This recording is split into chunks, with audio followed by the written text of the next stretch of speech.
जय हिंद दोस्तों चाइना दुनिया के लिए एक नया सरदर्द और इस तरीके का सरदर्द कि जैसे इस समय पर बांग्लादेश चाइना जो है वो पूरी दुनिया के ऊपर अपना एक छत्र राज करना चाहता है।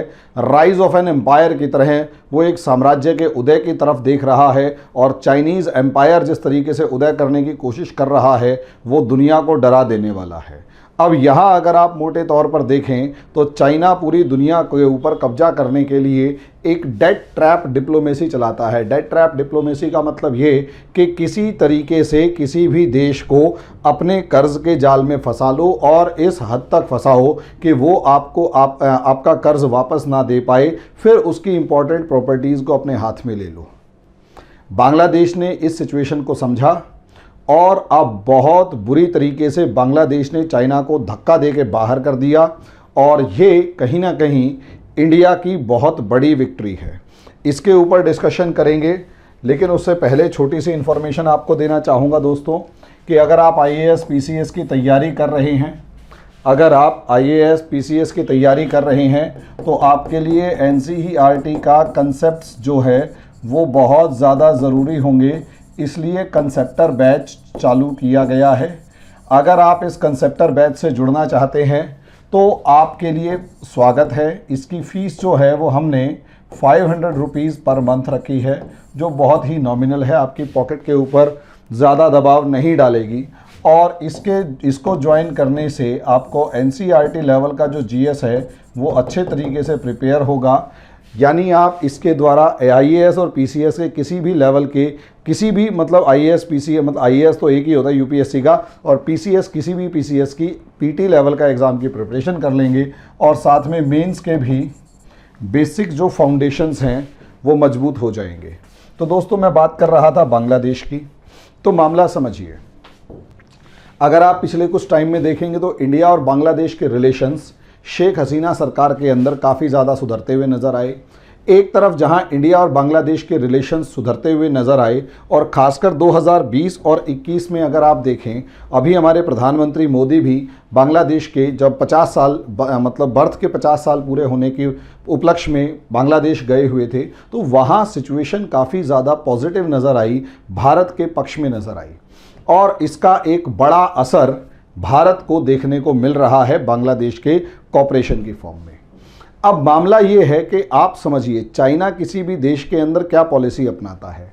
चाइना किसी भी देश में पॉलिसी ये अपनाता है कि उस देश को पहले तो उस देश के प्रोजेक्ट्स बताएगा कि आप ये प्रोजेक्ट बनाओ, वो प्रोजेक्ट बनाओ, ऐसे बनाओ, वैसे बनाओ, और बहुत सारे प्रोजेक्ट्स जो देखने में अच्छे होते हैं, लुभावने होते हैं, उन सारे प्रोजेक्ट्स के अंदर इन्वेस्टमेंट करवाएगा। अब जब उन प्रोजेक्ट्स में इन्वेस्टमेंट होगी तो वहाँ उन इन्वेस्टमेंट्स को करने के लिए चाइना तैयार होगा कि ये सारी इन्वेस्टमेंट हम करेंगे, लेकिन इसको बनाने वाली कंपनी भी हमारी तरफ से होगी। इसको बनाने के लिए जो वर्कर्स होंगे वो भी मैक्सिमम चाइना से ही आएंगे, मटेरियल जो होगा वो भी चाइना से होगा और मशीनरी भी चाइना से होगी। इससे क्या होता है, इससे ये होगा, और सबसे बड़ी बात, चाइना वहाँ पर उस प्रोजेक्ट के लिए जो कॉन्ट्रैक्ट्स देता है वो भी खुद ही आगे बढ़ाता है और उसमें उस देश की कोई भी इन्वॉल्वमेंट नहीं होती। खास बात यह है कि उस प्रोजेक्ट्स को जिस तरीके से हैंडल किया जाता है वहाँ उनकी कॉस्ट जानबूझकर बढ़ा के दिखा दी जाती है और प्रॉफिट्स तो कई गुना ज़्यादा बढ़ाकर दिखाए जाते हैं। जब वो प्रोजेक्ट बनकर तैयार होता है तो उस प्रोजेक्ट्स को बन के तैयार होने के बाद जो फ़ायदा मिलना चाहिए उस देश को वो मिल नहीं पाता। इसका बेस्ट एग्जांपल है हम्बनटोटा पोर्ट।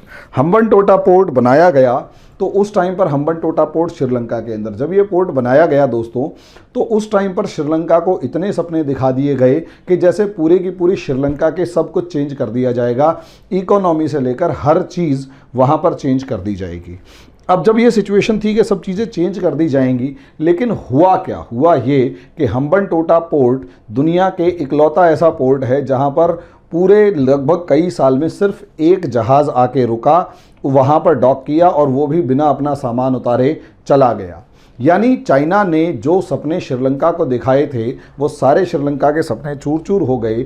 अब हालात ये हैं कि उस डॉक के ऊपर कोई रुकता नहीं, लेकिन उसकी वजह से चाइना के ऊपर $13 बिलियन का कर्जा चढ़ गया। अब यहाँ से क्या होगा कि इतना सारा कर्जा जब एक छोटे से देश पे चढ़ जाएगा तो उसको उतारना मुश्किल हो जाता है, और चाइना जानबूझकर अब दबाव डालता है कि उस कर्जे को वापस दो वरना ये पोर्ट हमें दे दो। तो जानबूझकर अब दबाव डाला और पोर्ट वापस ले लिया गया। अब यहाँ सिचुएशन को समझिए, बांग्लादेश के साथ भी ऐसा किया गया। अगर आप मेजर प्रोजेक्ट्स को यहाँ पर देखते हैं तो जोधपुर मेमन सिंह जो एक डबल गेज लाइन यानी रेलवे लिंक, और Jodhpur Ishwardi double gauge line, ये दो पोर्ट्स, ये दो लाइनें रेलवे लाइंस को डबल करने के लिए और थोड़ा ब्रॉड करने के लिए बनाया गया। एक पोर्ट जो एक यहाँ पर इनका प्रोजेक्ट था वो अखौरा सिलहट रूट के ऊपर $176 मिलियन का प्रोजेक्ट, ये $753 मिलियन का, और ये जो है जोधपुर का $258 मिलियन।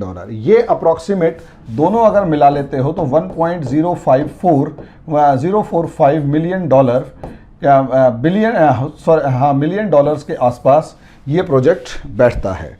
ऐसी सिचुएशन में ये बिलियन डॉलर बैठेगा और ये जो है ये भी 1.75 बिलियन डॉलर बैठ रहा है। अब ऐसी सिचुएशन में यहाँ पर अब सोचकर देखिए कितना ज़बरदस्त रहा कि इतना महंगा प्रोजेक्ट, इतने बड़े बड़े प्रोजेक्ट्स बनाने के लिए चाइना यहाँ पर इन्वेस्ट कर रहा है। अब बांग्लादेश की गवर्नमेंट को थोड़ा एहसास हुआ, पार्लियामेंट को थोड़ा एहसास हुआ कि एक बार इन प्रोजेक्ट्स को री-इवैल्यूएट कर लो, और री-इवैल्यूएट जब किया गया तो वहाँ पता लगा कि इनकी जो कॉस्ट है, जो चाइनीज़ फर्म्स बता रही हैं, वो इनकी जो चाइनीज़ फर्म से कॉस्ट बता रही हैं, ये कॉस्ट चाइनीज़ फर्म्स के जो कॉस्ट बता रही हैं ओरिजिनल कॉस्ट से काफ़ी ज़्यादा हैं। इसलिए उनको री-इवैल्यूएट करके उनकी कॉस्ट को कम कर दिया, और ख़ासकर उसके अंदर रिपोर्ट में लिखा गया कि चाइना वाले जिस पॉलिसी को अपना रहे हैं उससे कहीं ज़्यादा महंगे प्रोडक्ट्स बनेंगे या महंगे प्रोजेक्ट्स बनेंगे। हुआ क्या, चाइना वाले अक्सर क्या करते हैं इसे समझिए। चाइना की कंपनियां जो हैं वो क्या करेंगी, किसी भी प्रोजेक्ट की कॉस्ट को बढ़ाने के लिए उन्होंने सीधा सीधा एक काम करना शुरू किया, वो ये कि आपने किसी भी कंपनी को टेंडर देने हैं। टेंडर एक तो होता है ओपन बिडिंग। ओपन बिडिंग का मतलब ये है कि वहाँ खोल दी गई बिडिंग और ये कहा कि इस पर्टिकुलर काम को कौन सी कंपनी कम से कम पैसों में और बढ़िया से बढ़िया टेक्निक के साथ करके देगी, वो बताइए। उसमें क्या होता है कि best technology in least price मिलने के चांसेस होते हैं, इन लीस्ट प्राइस मिलने के चांसेस होते हैं। अब बेस्ट टेक्नोलॉजी है, लीस्ट प्राइस है, तो उससे क्या होगा, कॉस्ट जो होती है वो डिक्रीज हो जाती है। नॉर्मली दुनिया लगभग यही पैटर्न फॉलो करती है। यहाँ चाइना क्या करती है, चाइना ये ओपन बिडिंग सिस्टम नहीं अपनाती, वो चूज करती है रैंडमली।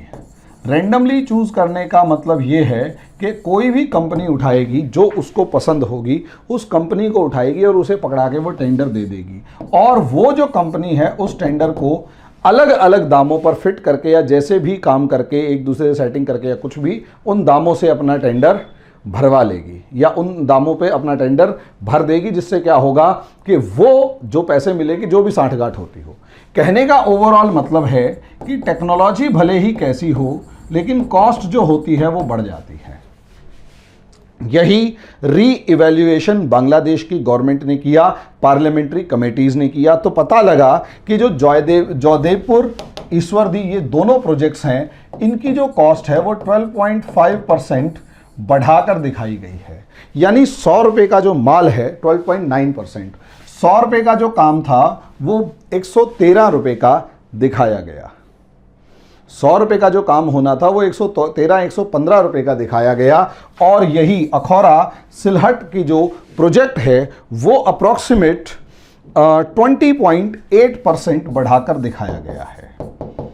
अब ऐसे में ये कॉस्ट बढ़ाकर दिखाई गई और इसीलिए बांग्लादेश गवर्नमेंट ने क्या किया, इन दोनों प्रोजेक्ट्स की कॉस्ट को इतना कम कर दिया। यानी इस प्रोजेक्ट की जो भी कॉस्ट थी उसको ये कहा कि हम अब इस कॉस्ट के लिए सिर्फ और सिर्फ इतने पैसे देंगे 12.9% कम करके, और इसके 20.8% पैसे कम करके देंगे। यानी अब हम आपको 100 रुपए के 113 रुपए नहीं देने वाले, 100 रुपए देंगे, करना है करो नहीं तो मत करो। और इसीलिए इन प्रोजेक्ट्स के लिए जो बजट फंडिंग थी वो रोक दिया गया कि अब हम तुम्हें बजट नहीं दे रहे।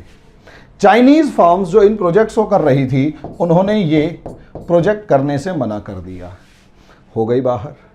मजे की बात सुनिए, इस प्रोजेक्ट को इन प्रोजेक्ट से चाइना को निकालने के बाद बांग्लादेश को 572 मिलियन डॉलर्स बचे। सोचकर देखिए, इतने डॉलर्स बचे और इन डॉलर्स के बाद इन पर जो लगने वाला ब्याज था वो भी बचा।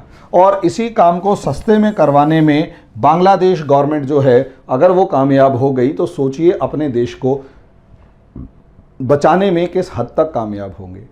अब ये तो यही सबसे बड़ा झटका है, क्योंकि मोदी जी का और हर्ष श्रृंगला और यहाँ तक कि हमारे विदेश मंत्री का जिस तरीके से बांग्लादेश दौरे लगातार हो रहे हैं, हर दूसरे तीसरे महीने कुछ ना कुछ अच्छा रिजल्ट आना वहाँ पर उम्मीद थी और यही वो रिजल्ट है। अब आगे आ जाते हैं।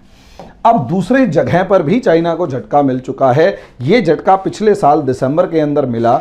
दिसंबर 2020 के अंदर अगर आप देखेंगे तो यहां पर सोनादिया प्रोजेक्ट था जो डीप सी प्रोजेक्ट है और ये चाइना पूरा कर रहा था। डीप सी प्रोजेक्ट था जो चाइना पूरा कर रहा था। सोनादिया चिटगांव के पास है। मजे की बात यह है, इस प्रोजेक्ट के अंदर भी चाइना ने अपनी कॉस्ट बढ़ाकर दिखा रखी थी। इन प्रोजेक्ट्स के नाम याद रखिएगा, छोटा छोटा।